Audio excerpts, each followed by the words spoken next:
Ladies and gentlemen, welcome to Poland Daily History. Today we are discussing the events of World War II and the consequences for the Polish nation.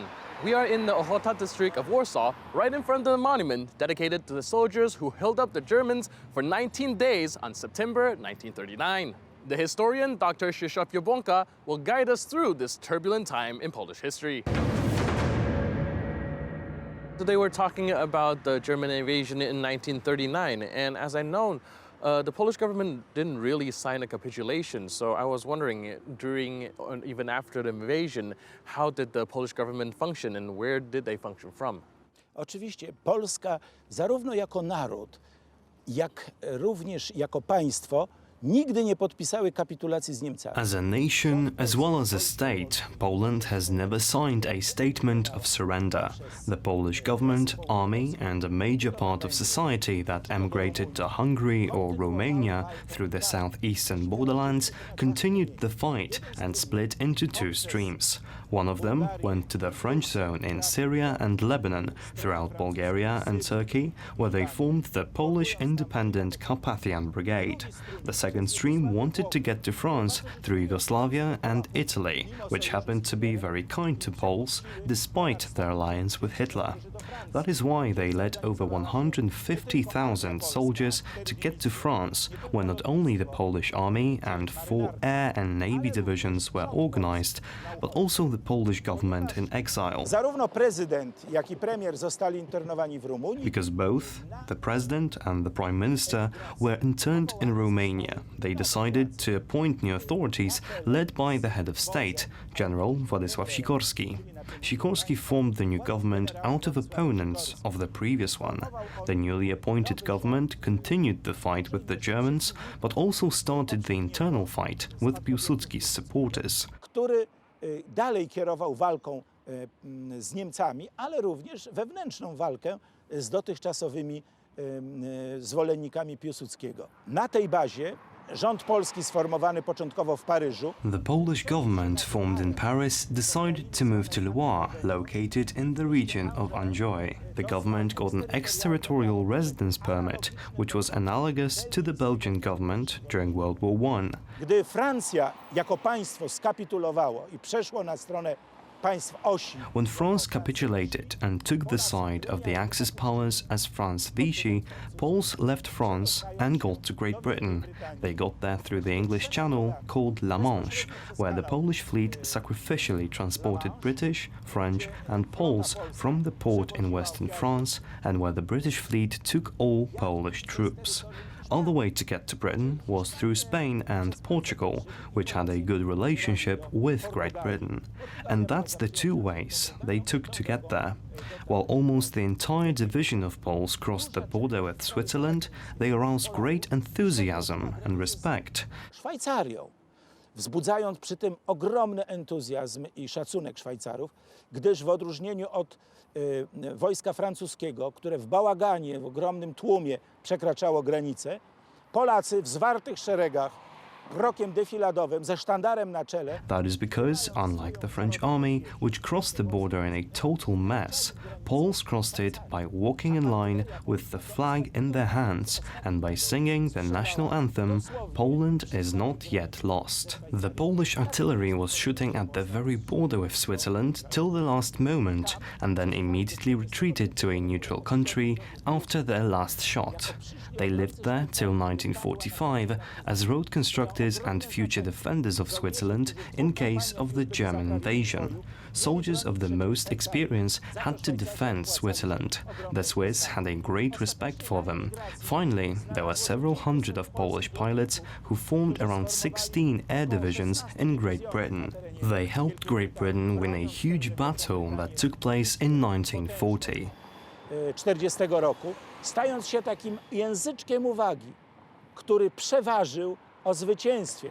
choć było ich niewielu, There were only few of them, but their fighting style revolutionized the British people and encouraged them to destroy all German convoys flying over England. Finally, the entire Polish fleet that survived reached the shore of Great Britain, including submarines. The entire fleet of Polish merchant ships converted into warships. For example, the famous Lucky ship called MS Batory, which was used in transporting British and Polish children from Great Britain to its dominions located in the southern hemisphere. This is when Poland concluded a pact for death and life with Great Britain. Churchill shook hands with Sikorski and asked him if Poland would be the only country that will always support Great Britain. Pakt na śmierć i życie. Churchill wyciągnął do premiera Sikorskiego rękę i powiedział, czy Polacy... Let us remember that after the fall of France, only Great Britain waged a war. What is more, the Soviet Union was helping in destroying them by providing kerosene and gas used for the bombing of London. And Poles were their only real ally. Churchill said that it is so rare in history where so many owed so much to only a few. że nigdy w historii nie pamiętano, aby tak wielu zawdzięczało tak wiele, tak niewielu. In 1941, the Germans attacked the Soviets, and I would imagine that would have a very dynamic shift in geopolitiks. I was wondering, how did the Poles and the Soviet get together, and what were the relationships at the time? Rzeczywiście, z chwilą, gdy Hitler wyprzedził atak sowiecki i napadł na Związek Sowiecki, The Soviet Union quickly destroyed all border troops because it was prepared to attack and not to defend. It caused the catastrophe of the Soviet Union. At this point, Churchill decided to help the Soviet Union because he wanted to destroy Hitler. For almost a month, he was trying to convince the Polish government to make an agreement with the Soviet government. hydrę, jak ją nazywał. I nakłonił rząd polski, co trwało prawie miesiąc, do układu z rządem sowieckim. Poles insisted that it should have been a peace treaty because it was the time of martial law. For some reasons, the Soviets refused to admit that there was a war going on in 1939. Because it was a battle of words, and there is a saying in Poland that says, "It isn't wise to stand in a fool's way," Poles decided to meet the Soviets halfway by entering into an agreement with the Soviet ambassador in England, which is historically called the Sikorski-Mayski Agreement. The agreement ended the war between Poles and the Soviets. All Polish citizens repressed by the Soviet Union were immediately released, regardless of their nationality. Oraz wypuszczeni zostaną wszyscy represjonowani przez Związek Sowiecki obywatele polscy. Bez różnicy ich narodowości. Everyone, Poles, Ukrainians, Belarusians and Jews, had the right to return to Poland.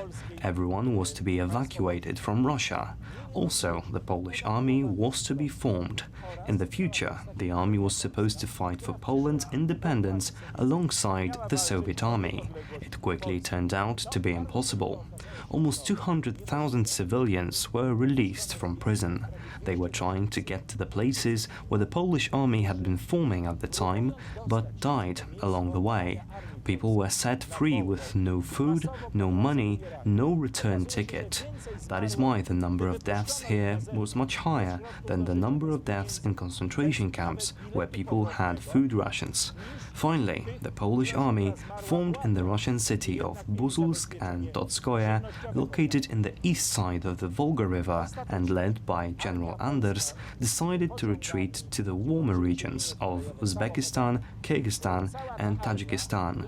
The entire army, nearly 150,000 of soldiers and civilians, were transferred by trains and cars to the camp near the city of Tashkent in Uzbekistan. A następnie stamtąd, po odpowiednim porozumieniu ze Stalinem, After an appropriate agreement concluded with Stalin, the army was transported to the port in Krasnovodsk near the Caspian Sea. Later on, it was transported on huge tankers to Iran. They considered Iran a promised land after crossing the Red Sea, which was communism. Thanks to this, almost 150,000 people saved their lives. Unfortunately, Stalin broke the contract and kept the remaining 50,000 100,000 people in the Soviet Union by refusing them the right to leave. The Allies formed 3 corps, one in England, one in the Middle East, which was moved to Italy later, and the last one in France, at the time of the Normandy landings. The Polish 1st Tadeusz Kościuszko Infantry Division fought on the Soviet side near the city of Połzuchy and Trygubowo, which was called Lenino as a part of propaganda. Połzuchy i Trygubowo, które propagandowo nazwano Lenino.